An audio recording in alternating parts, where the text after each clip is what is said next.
Welcome everybody to our new discussion on AI and EdTech in international schools. As the landscape of education rapidly evolves, integrating AI and educational technology in international schools has become a critical area of focus.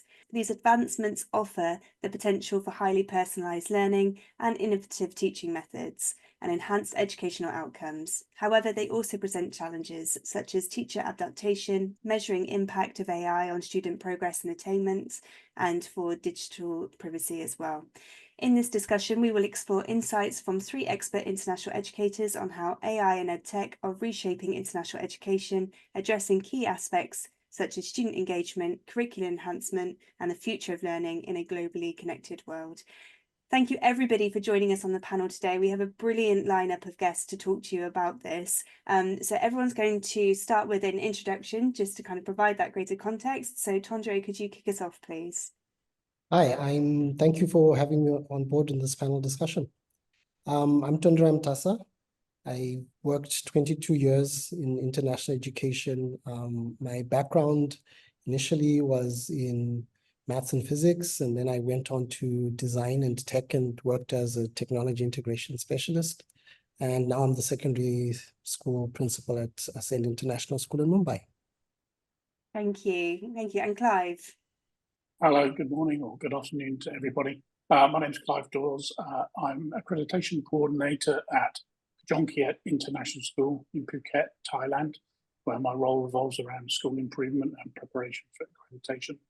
Previously, I was Assistant Head of School with responsibility for technology in a large international school in Hong Kong. Excellent, thank you. And Laura? Good morning, everyone, and thanks for having me here, Claire. I am currently a director of EducatorsAbroad, which provides professional development services for teachers and a lead recruitment advisor for Teacher Horizons. Prior to that, I had worked for 21 years in international education as a teacher, middle and senior leader. And since 2011, I've been embedding artificial intelligence in schools in the Middle East, Southeast Asia, Europe, and the UK. Excellent, thank you. And Melissa? Hello, thank you very much for having me here. It's really exciting to be here discussing AI with you all. So after my PhD, I started my teaching career, teaching A-level biology and GCSE in the UK. I then went into some leadership in the schools here in the UK, and then set up my own non-profit educational organisation called Discovery STEM Education. We started to do a lot of international work with the education sectors in China, Mexico, and the US. And we set up international invention programs such as Invent Future Global and international robotics programs such as World Educational Robotics. And we started to train teachers in those things and training teachers to incorporate STEM into all subjects across the curriculum, both here in the UK and overseas. Our team have also developed a lot of EdTech resources for brand new technology. And in the recent years, we've really been starting to look at AI.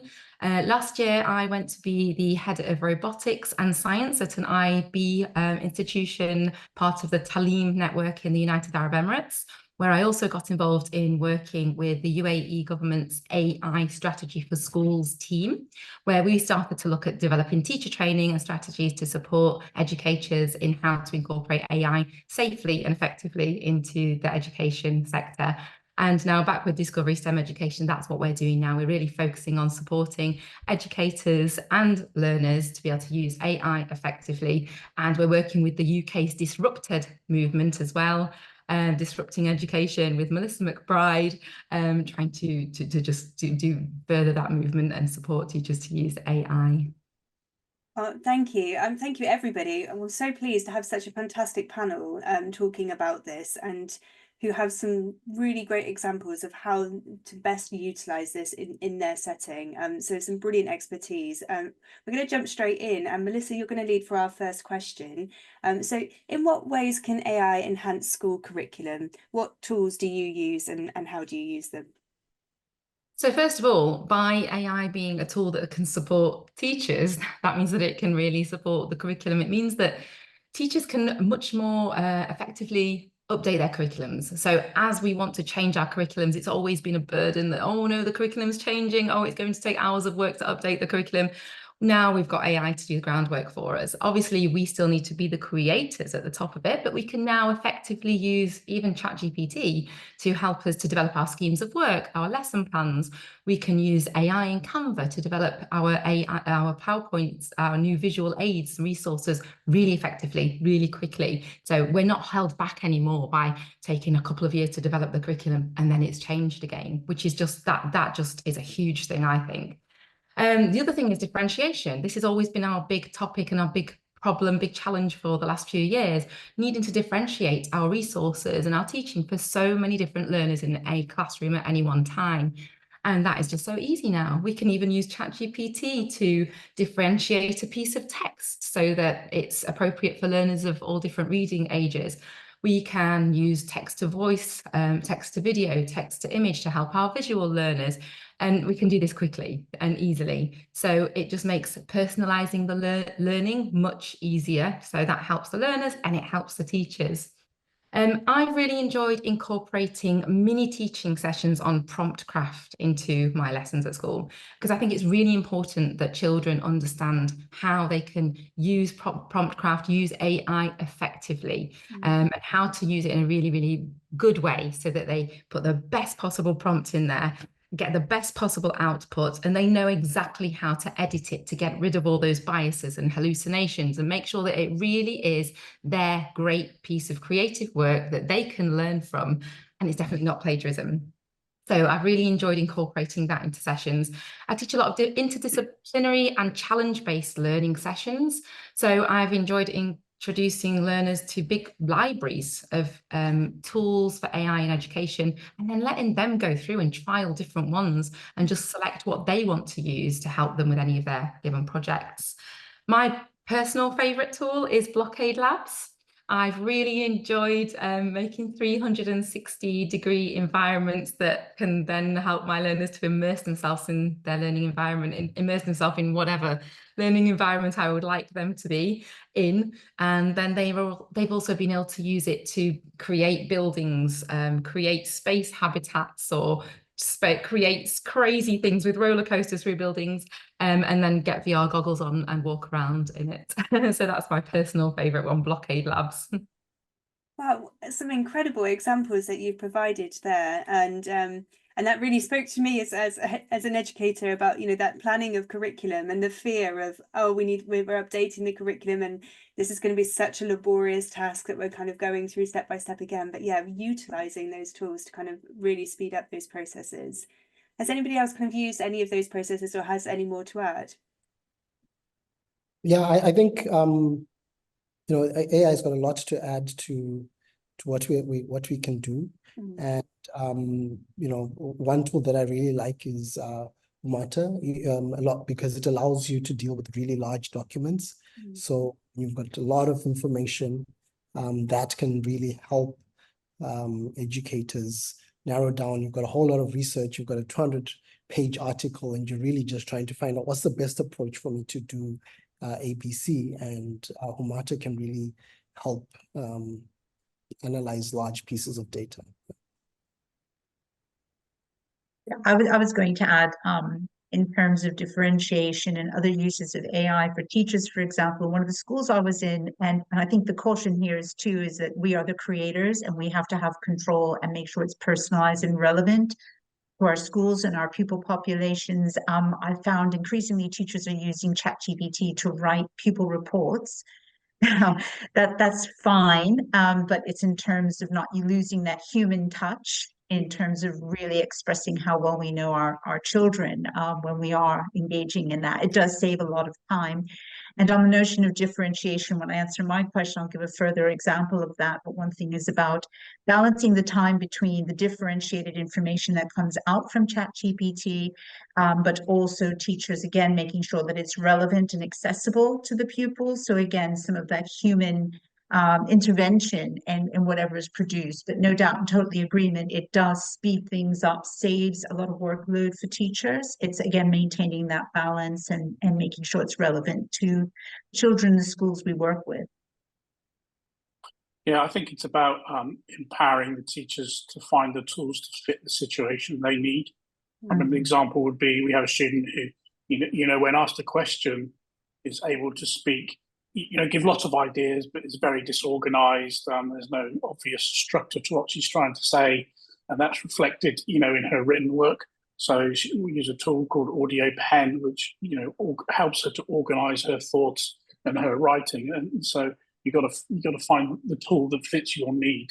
And clearly, the AI tools are offering us huge amounts of efficiency. Yeah, absolutely. And some brilliant examples of what we need to do, and kind of as Laura said, kind of take stock, make sure that the quality is there, that the standard is there, that it's still personalized in that way, but also, yeah, what really works for our students, and knowing our students, what works for our teachers and what they want to use. So Tondre, you're going to leave for our next question.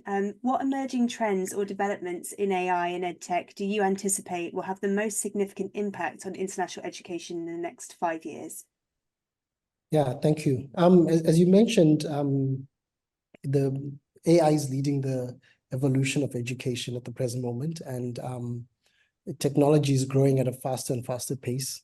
So we've got this exponential growth, and what I see as being the three most impactful areas in the next 5 years would really be that area of personalized and visualized learning, where teachers are able to analyze individual students' information at a much more complex than they normally would be able to.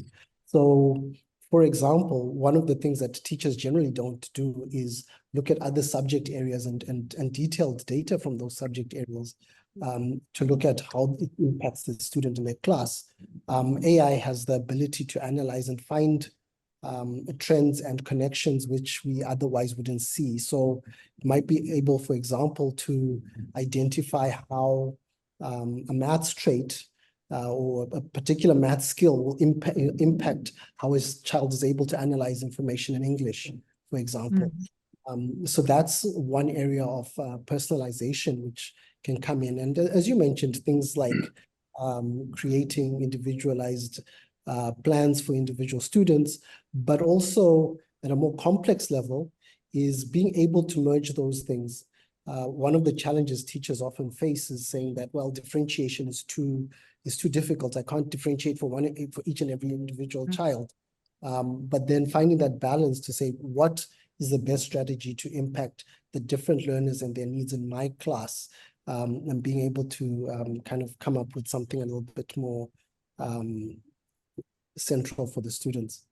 Another element is real-time data analysis and analytics. Being able to get information back from tests, from work that students are doing, and being able to act on it quickly. That's really a big area for me. And when you look at things like Senka, which can make information really interactive, or quizzes really interactive for students, that helps the student engagement and can respond to how students are answering and keep things at an appropriate level for them. Then there's also AI-powered tools like Century, for example, and marking machines, which speed up grading. And I know for most teachers, the two biggest banes are the grading and the documentation. So these are really powerful tools which AI can help teachers going forward. The idea of security and the digital world, makes things rather more complex, because now once you've got all this information being put out essentially onto the cloud, data privacy and security will inevitably become an issue going forward. And I think it's been proven time and time again that our legal framework is a bit slow in terms of adapting to technology, which I think will present as a challenge in the future. But ultimately, I think the teacher connection, I know lots of people are fearful, I'm going to lose my job, I'm not going to be able to teach anymore, I'm going to have a robot standing in front of a class, whatever. But I really do not see that. I think education is a social endeavor, and it'll continue to be so. We still will need to be able to motivate students to learn, to inspire them, and to connect with students. And that's something that AI will not be able to take away. And yeah, ultimately AI is a tool, and we need to view it as that, as a tool to help enhance what we do. Yeah, thank you. Some really sage points there. I think we all saw the impact of COVID, and when we were teaching students remotely, that the human need is there. We need that human touch. You know, students need a teacher in front of them. So, you know, I think it's a really good point to make. Has anybody else got any kind of examples of that, or anything else to add to Tondere's points about education and AI in kind of the next 5 years? Sure, I can do that. The question was about the next 5 years. I'm not sure we know what's going to happen in the next 5 months in terms of AI. I'm really interested in how schools see themselves, or how schools cope in the landscape of AI. The proliferation of tools that we're seeing. And my question is really, can that possibly continue? You know, every day new tools appear, you know, in any, you know, and most of them are free. They have freemium accounts. How are they monetizing themselves going forward? We've probably got, you know, in any given school, we've probably got teachers who are using up to, you know, 20 different tools between them. Some of them are using personal accounts to sign up, maybe using their own credit cards for, you know, premium accounts. How are schools going to be able to cope with that? And is there going to be, you know, some kind of consolidation of all those tools? Are they going to start fading out? You have the situation in America, particularly, where teachers were very keen on the tool called Flipgrid, or Flip, as it was when Microsoft took it over. And then Microsoft changed the terms and conditions, and now lots of people are unable to use it. Is there going to be a massive churn of tools, you know, across the AI horizon?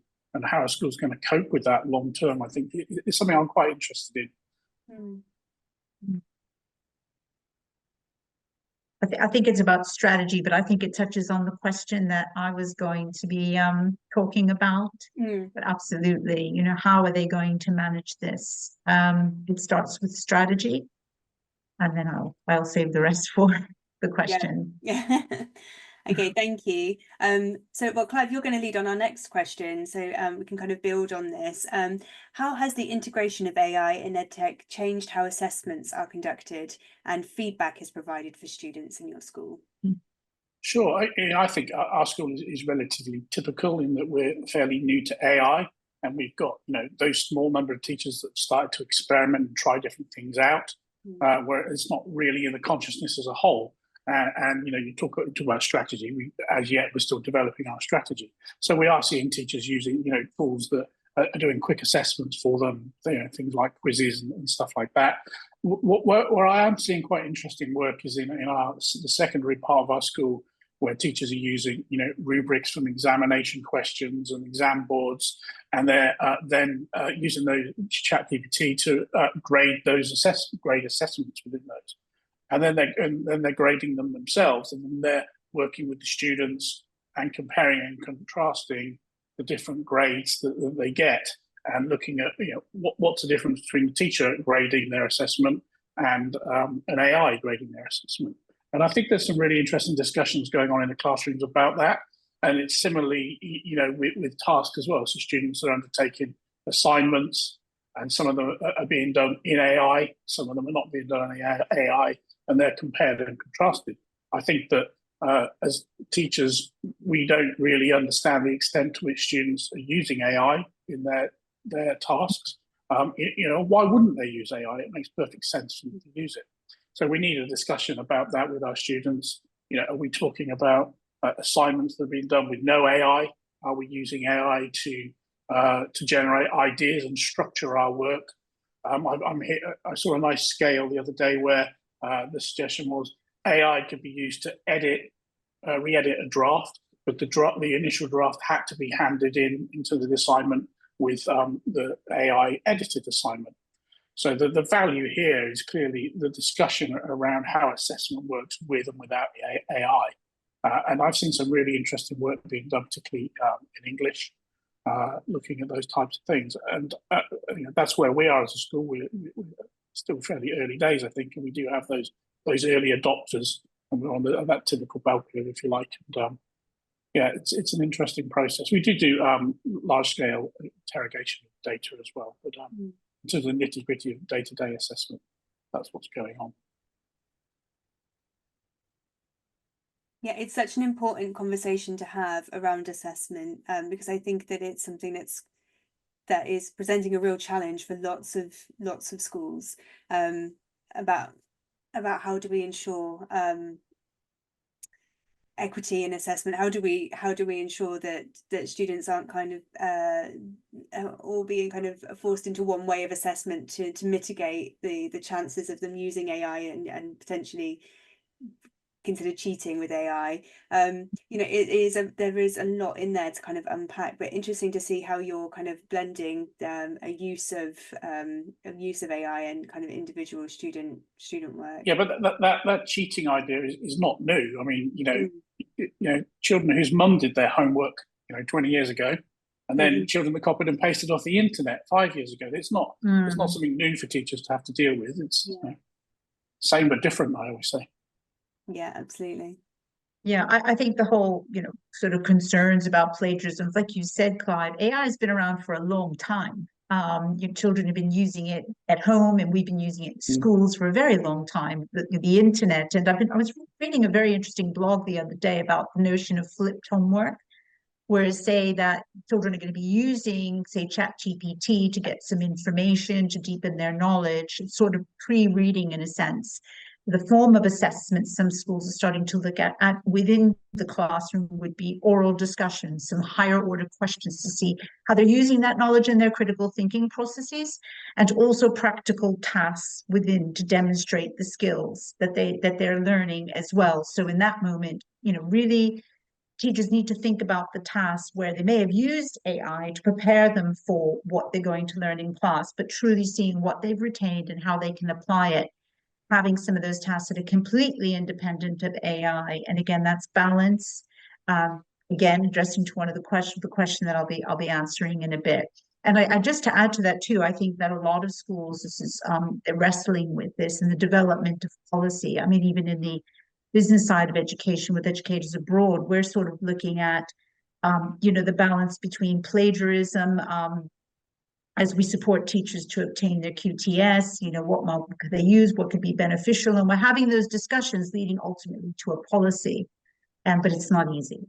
It's a very gray area still in how to manage it. Yeah. At the moment, there's the whole spectrum of learners that have a totally different understanding of AI and how to use it for their work. So we've got the children who aren't using it at all.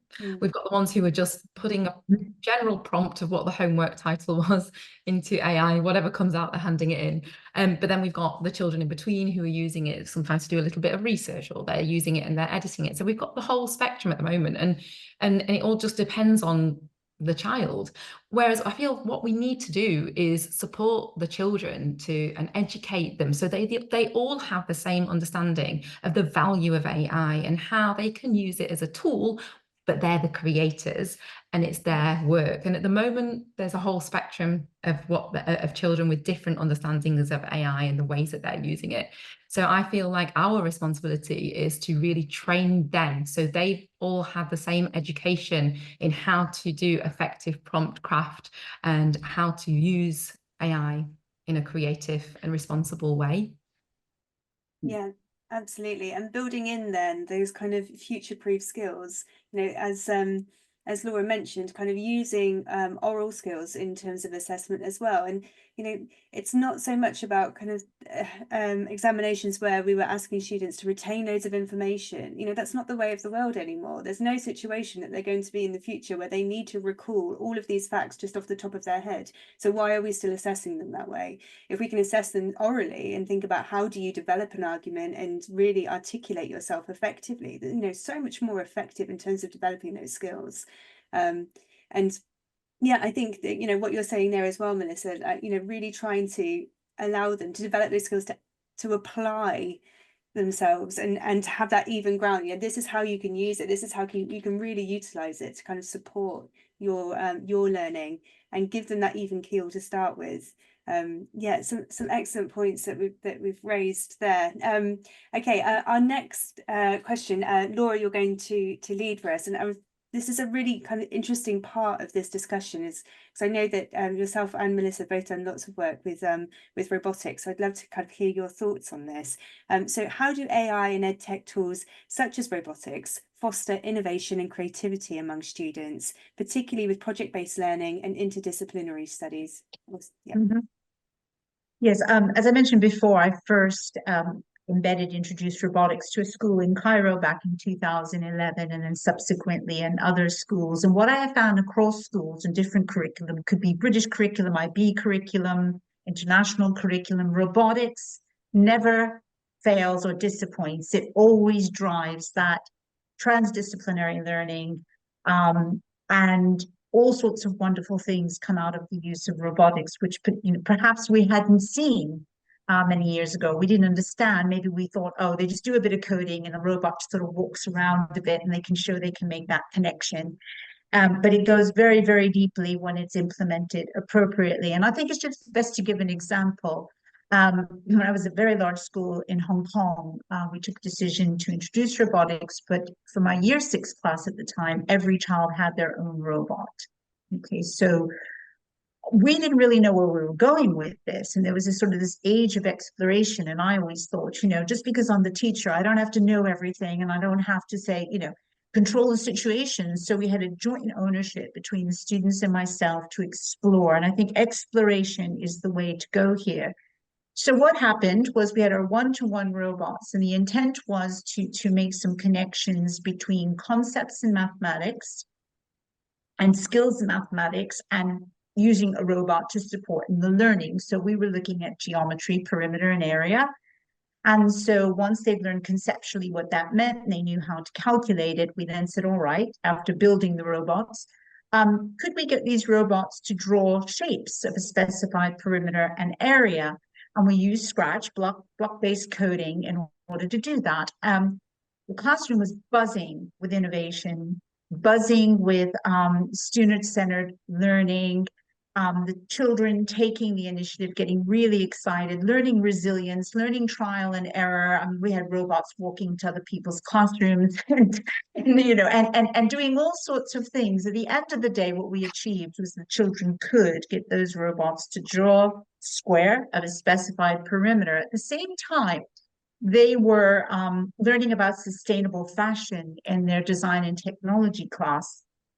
And they were designing sustainable outfits for themselves. So we talked and I said, well, what if we have a robotics fashion show whereby we do some 3D printing, put some bodies on these robots, and then you design your own little sustainable outfit for them.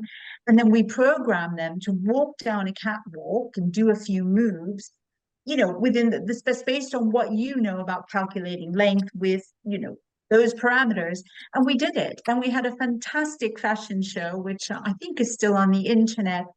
It really empowered those children, as Clive said. They were so empowered. And then they started to think of other ways they could use robots to explore other areas of the curriculum, science, maybe creating some simulations. I know an example, music. They were creating their own songs, and then they programmed their robots to dance with the rhythm, and to the beat. And that was really, really spectacular. And I'd say from an educator's point of view, it's thrilling and it's exciting. And the key thing is to let go and let it happen.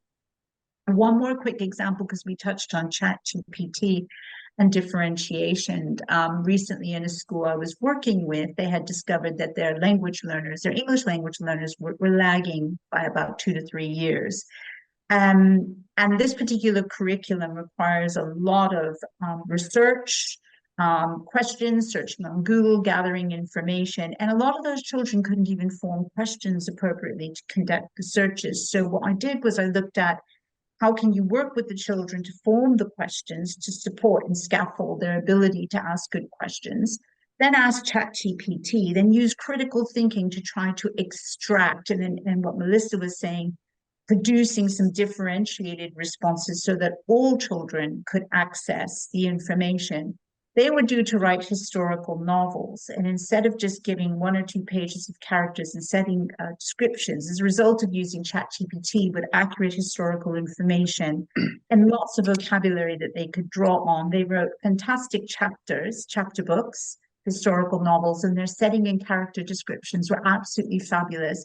And they felt so accomplished because they were able to independently come up with some really good creative ideas, because the anxiety of not being able to conduct a proper search using Google and running out of time to do the task we really needed them to do was to produce an extended piece of writing.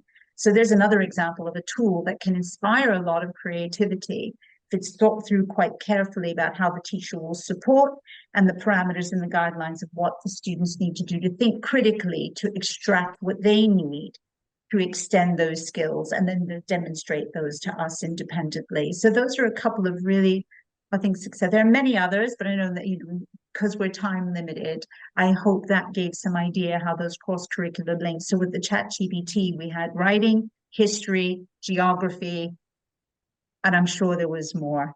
Yeah. But it's also being aware from the start, which links do you want to make, transdisciplinary links? And don't be just determined for that only to happen, because what you will find in your path of discovery is going to be all sorts of other connections you hadn't anticipated. Oh, it's so great to hear that, Laura, because some of those things you were saying, I was like, oh yes, we do that. So yeah, getting the we've also supported children, teachers to use robots in art, same thing. But as they're using it in the art to draw and do artwork, they're having to understand the relationship between speed, distance, and time. Because as they're coding their robots to go certain distances, the way that they code on the platform that we use is they have to put a set time and they have to put the speed of each motor that they're using.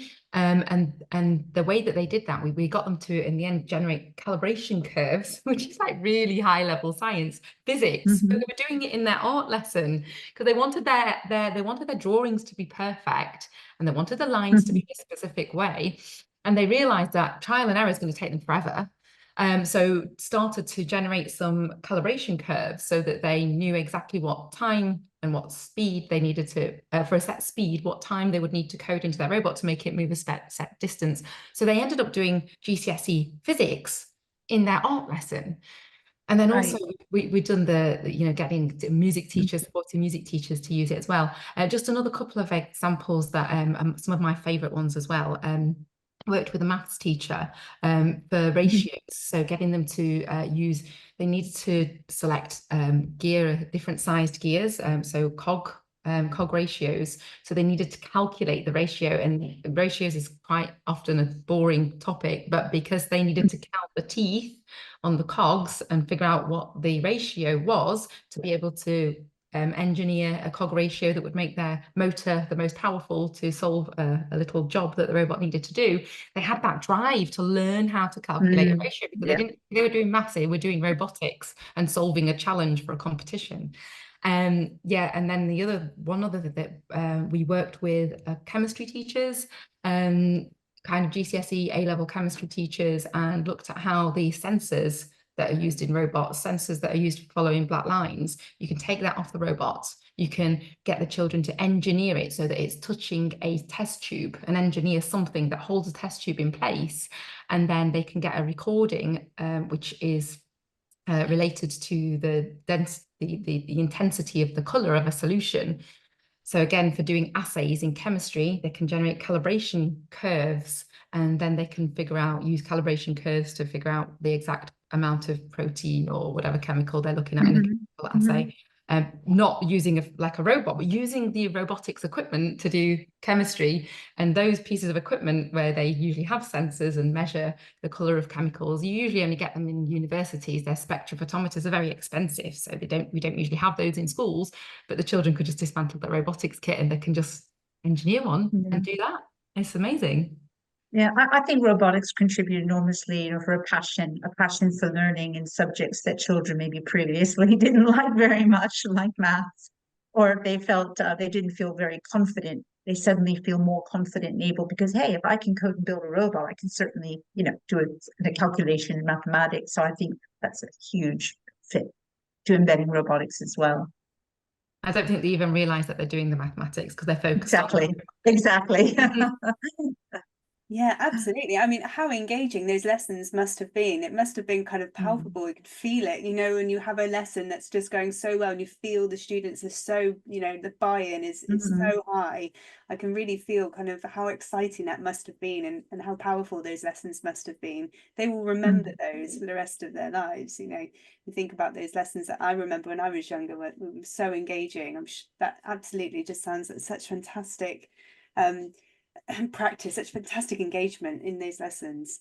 Thank you for sharing. And so if anybody wants to learn more about robotics education and how you're using this, you know, we'll have links to both of your profiles and to everybody on here. So if people do want to reach out, then, you know, I'm sure you'd be happy for people to kind of get in touch to learn a little bit more. Okay, and so then Melissa, you were going to lead for our next question, and there's another interesting one then about CPD. So what CPD do you provide to teachers to upskill their teaching through the use of AI? So we're doing online and we're doing on-site teacher training, and our major focus is on, first of all, supporting teachers to find to use libraries that have got huge banks of AI tools that are suitable for the classroom. So first of all, introducing them to those and helping them to explore some of those AI tools and see how they could use them in different ways. The big focus in our teacher training at the moment is on prompt craft.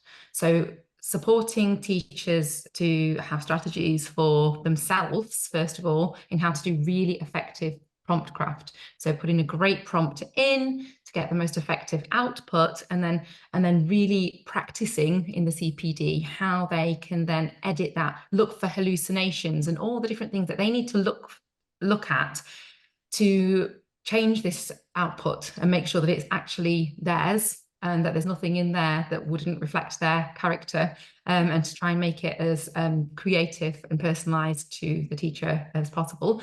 And then training the teachers in how to train the learners in effective prompt craft as well, and giving them resources and tools that they can use and lesson plans in how they can incorporate that and make it a long-term thing where learners are practicing and developing that skill, this brand new skill of effective prompt craft. And we also have in our teacher training, we include sections on assessment reports and lesson planning to support teachers to make sure that if they are using AI for assessments or reports or lesson planning, they're using it to do the groundwork, but they're making it personal. So I have seen school reports that are clearly masses of clear school reports have been done and it just doesn't feel personal, and you know that's not personal to your child.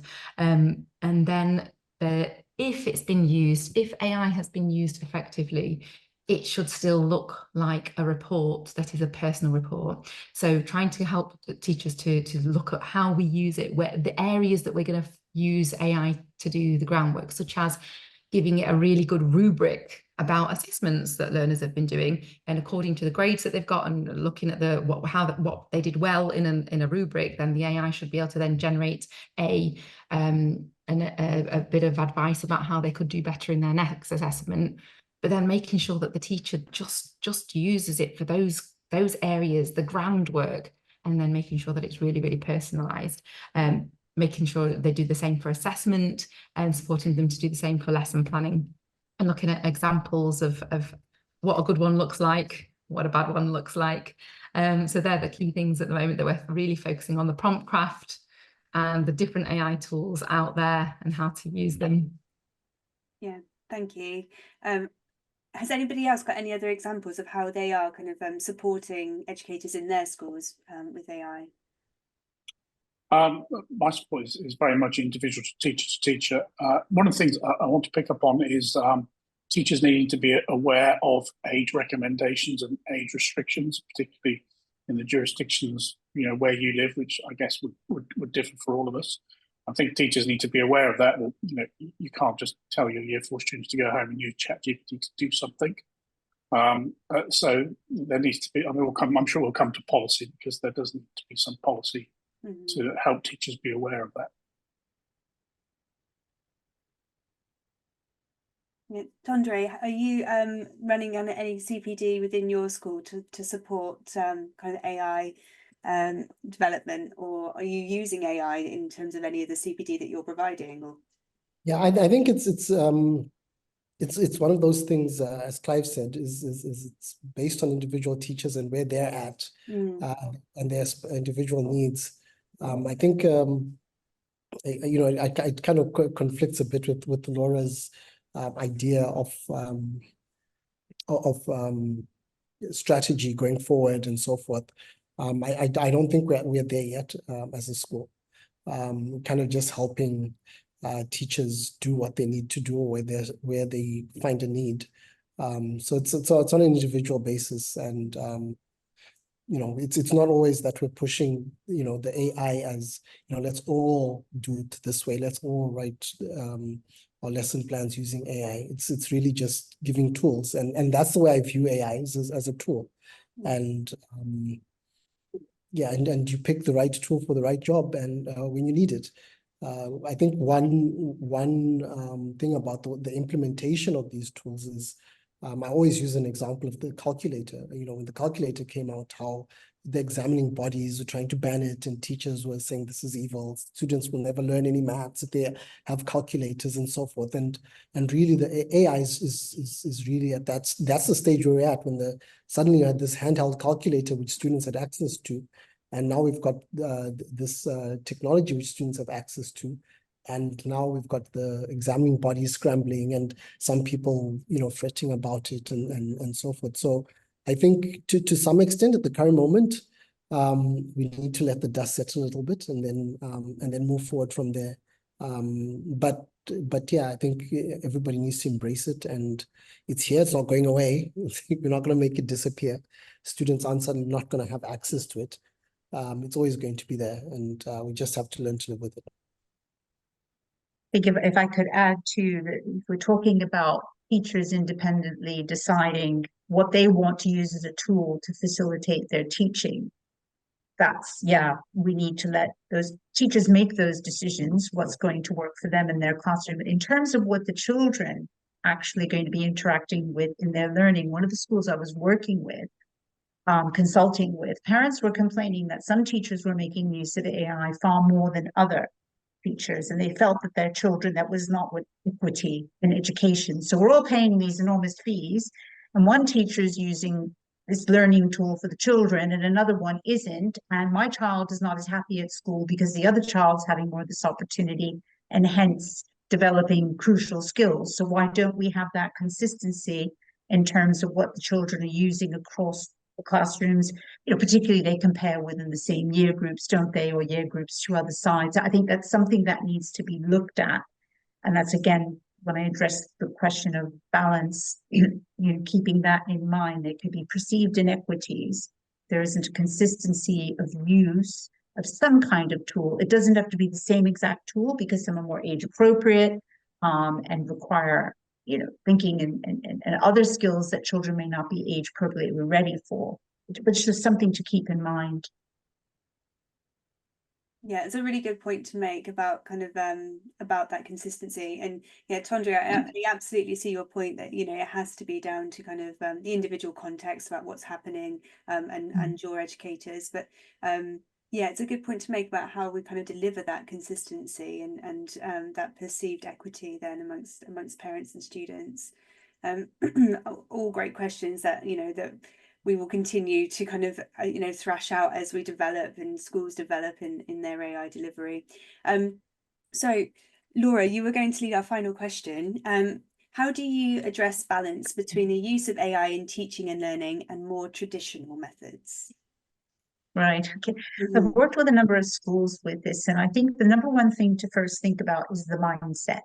Okay, so I think people sometimes feel that AI is in control of us. And we are in control of AI. AI is not in control of us, and AI wouldn't have ever existed without us. So it's rebuilding that confidence that this is not something that's going to spiral out of control. cost us our jobs or diminish our teaching skills. And I think that I have some steps that I'm going to recommend, but even before starting those steps, schools I've worked with, and I know other schools are considering, there have to be a set number of questions that leadership first has to ask. The first one would be, and I've jotted them down, how do we want to use AI? That's really important. Sort of very reflective and open conversations with school leaders around the table. What are the expected outcomes? What are we hoping to achieve with this? Very broad questions, but letting the conversation flow in terms of the context of that school is really important. How can AI enhance traditional learning methods, and how does AI impact critical thinking? Does it enhance critical thinking and skills acquisition? Does it diminish it? Let's get people's views around the table initially. And is it a real or a perceived threat? And in having, I worked with one school, and some schools have this luxury. We literally sat behind closed doors, not full time, for about 4 to 6 months, asking these questions, really hashing it out, getting a common, how did we understand it as a leadership team? Then we pulled in experts to talk with us and consult with us before launching a pilot program. But the first thing we did before the pilot, these are the steps. There's got to be a school-wide strategy. There's got to be a vision, mission, a strategic planning document that says, and in those days, back in mid-2000, 2015, 16, 17, 5-year plan was fine.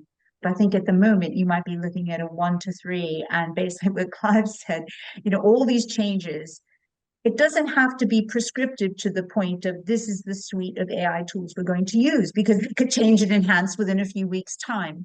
It's more about the questions that I've posed in your strategy and your planning for your school, and articulating clearly your mission, why you want to do it, why it's important to your pupil population, why might your school be doing this at a slightly slower pace than other schools that are sort of seen to be AI superstars at this point, particularly some schools in Asia I can think about. Well, everybody's in a different point of development. And I think what's important is that it's just taken into consideration. And there are some steps being made towards that, because these are the skills that the children need. And they're building on from the days of doing Google searches in the internet and using iPads to use Google Education Docs. It's just marching on. So there might be a strategy plan back there when Google Education Docs came out that needs a bit of dusting off and then revisiting and reflecting on how you've grown as a school. So I think that it could be part of a school improvement plan or just a school development plan. And within that strategy, of course, thinking about budgets. Now, I think that where we're lucky now is a lot of things are free, essentially. There might be some, apps, but not so expensive. And so I think that gives a greater menu of tools we can reach for. And in that broad scope, teachers have to buy in first. They do have to buy in first. And how that happens is presenting a plan, saying it's not a done deal. We want your impact and your feedback on this, and acknowledging they're going to have these fears about the use of AI for all the reasons why, which we've talked about a bit. At the same time, be prepared to talk about your professional development approach for the teachers, whether it's individualized, like Tandra said, or you're going for a tool that will assess assessment issues that you want everybody to use, making sure everybody's got that essentially there, and then making use of your experts. So if you do have some teachers who are more proficient in the use of AI and they've used these tools in other schools and come to your school, definitely put them as the experts. You can establish teacher learning communities where there are groups coming together and sharing and going in deeper dive of your strategy, of your overall school-wide strategy. So look, senior leadership's done the outline. You guys go in and detail what you think this would look like. It's really important down to, given any kind of unit of work or a week's lesson planning, how does the use of AI directly connect to that objective, and what are you realistically expecting to happen, so that when you assess, this is a little harder, but with some of the tools we've discussed in here, we may be able to start making those concrete links as to how AI has led to higher attainment and in what ways. The other part are the parents. I have found over the years, different schools, the parents are not, it's not a hard sell to the parents, basically. I think, we've got, younger generations of parents who have also grown up with the use of technology, and they definitely get it. You have some parents in more traditional places say, oh, well, I think it'll use their handwriting skills and you'll be able to read a book and this and that. And again, it's given that buy-in to show the benefits, to discuss the plan and why it's essential for the jobs, the roles these children will have in the future, which all the reading I'm doing is going to be based mainly on critical thinking, collaboration, resilience, creativity, all those skills which will be part of the jobs of the future. But having parental buy-in, other people within the school community that need to support that, and then leveraging that with a marketing campaign, because international schools, we have highly competitive markets out there, and being able to leverage what you do to pitch yourselves as, highly competitive, innovative schools, and to talk specifically about what differentiates yourselves to others, because I think there's a lot of talk about AI. It's all very positive and exciting, but what is it you do that differentiates yourselves just a bit? It's something to think about, and it may not be a question a school can answer now. But the idea of piloting a program is always a good idea, a soft landing, and then a cycle of, planning, implementing, evaluating, reinventing. It will never stop. And that's the mindset we need to prepare everyone for. It will never stop. It's much like teaching itself. We're always upskilling, reinventing, and learning. Two other points on policy. Someone did mention, forgive me if I forget who that was, potentially maybe Clive, about safeguarding. Yeah. Now this is another big unknown, because we've had safeguarding related concerns since children started using the internet in schools, outside of school, as well as at home on their iPhones. And I think that I was a former designated safeguarding lead. I can't even begin to imagine, with the advent of AI, what are all the sort of hidden dangers and how do you protect? And then getting your school's filters and things you use just very much as you did when you're concerned about unsafe searches with the internet. So having a firm safeguarding policy will provide greater parental support. And then considering this whole notion of cheating or plagiarism, is it cheating or plagiarism?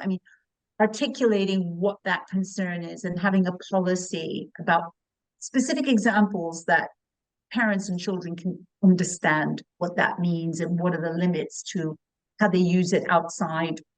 And let's leave it to teachers too to monitor inside what crosses the line between plagiarism and a child's independent thinking. But the two will be very closely intertwined because they're using information from it. So it's a very gray area. But I do think having some policy about specifically what plagiarism means is very important. So I think with all of that in mind, balance will be achieved. And sometimes it'll get maybe a little out of balance. Maybe teachers get very, very enthusiastic and everybody want to use all these tools. It's monitoring that, making sure there's not an overuse for the sake of saying we use it. Very carefully thinking through what we're doing and why, and that the children understand that as well. Yeah, a really well-rounded answer. You really covered some really key points in there, and thinking about, what is it that we need students to learn in terms of traditional teaching methods versus AI. Well, yeah, we're thinking about what's the crux of what they need to learn, and why, we don't need to be fearful of AI if we're kind of delivering on what the students actually kind of need to learn, and we're addressing that. And think about the whole school systems and your policies and procedures, and that school vision, and being flexible and knowing that things are moving really quickly, but how you establish a way to kind of monitor the processes as well and what's working. Really kind of sage points that you've made there, Laura. Thank you. Has anyone got anything else to kind of add that they haven't had a chance to bring up yet that they thought would be helpful in this discussion?